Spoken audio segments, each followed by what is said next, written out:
ഉണ്ടായിട്ടില്ല. ബാക്കി കാര്യങ്ങളൊക്കെ ഓരോന്നോരോന്നായിട്ട് വിശദീകരിച്ച് പരിശോധിക്കേണ്ടതാണ്.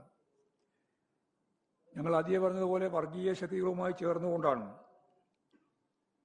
പരസ്യമായി നീക്കുപോക്കുണ്ടായിക്കൊണ്ടും രഹസ്യമായി നീക്കുപോക്കുണ്ടായിക്കൊണ്ടുമാണ് UDF മത്സരിച്ചിട്ടുള്ളത്.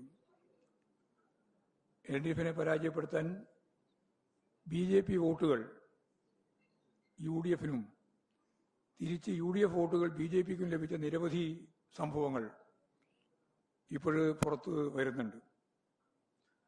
ഒരു ഉദാഹരണം ഞാൻ പറഞ്ഞാൽ, പറവൂർ നഗരസഭയിൽ മത്സരിച്ച CPIM കൊല്ലം ജില്ലാ സെക്രട്ടേറിയറ്റ് അംഗം സേതുമാധവൻ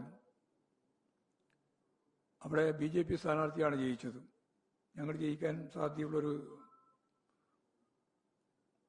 ഒന്നായിരുന്നു. അവിടെ UDF-ന് 20 വോട്ട് മാത്രമാണ് കിട്ടിയത്.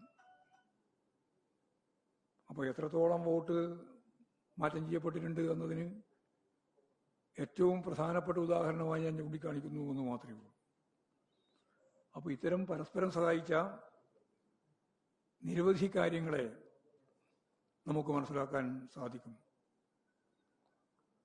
മതരാഷ്ട്രവാദം മുന്നോട്ടേക്ക് വെക്കുന്ന ശക്തികളുമായി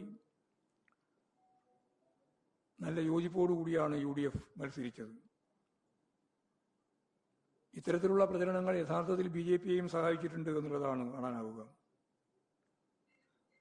BJP-ക്ക് തിരുവനന്തപുരം നഗരസഭ കോർപ്പറേഷൻ ജയിക്കാനായി എന്നതൊഴിച്ചാൽ അവരെ സംബന്ധിച്ചിടത്തോളം കാര്യമായ നേട്ടങ്ങളൊന്നും ഈ തെരഞ്ഞെടുപ്പിൽ നേടുന്നതിന് വേണ്ടി സാധിച്ചില്ല എന്ന് നമുക്ക് കാണാൻ കഴിയും. കഴിഞ്ഞ സ്വയംഭരണ തെരഞ്ഞെടുപ്പിൽ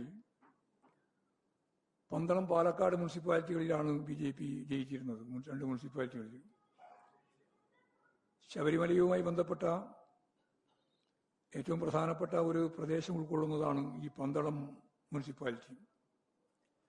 അവിടെ ഇപ്പോൾ LDF ജയിച്ചിരിക്കുകയാണ്.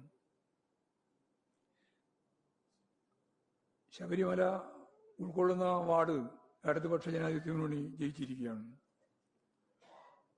പാലക്കാട് മുനിസിപ്പാലിറ്റി BJP-യുടെ ഭൂരിപക്ഷം നഷ്ടപ്പെട്ടു. LDF-ന് സീറ്റ് വർദ്ധിപ്പിക്കാൻ സാധിക്കുകയും ചെയ്തു.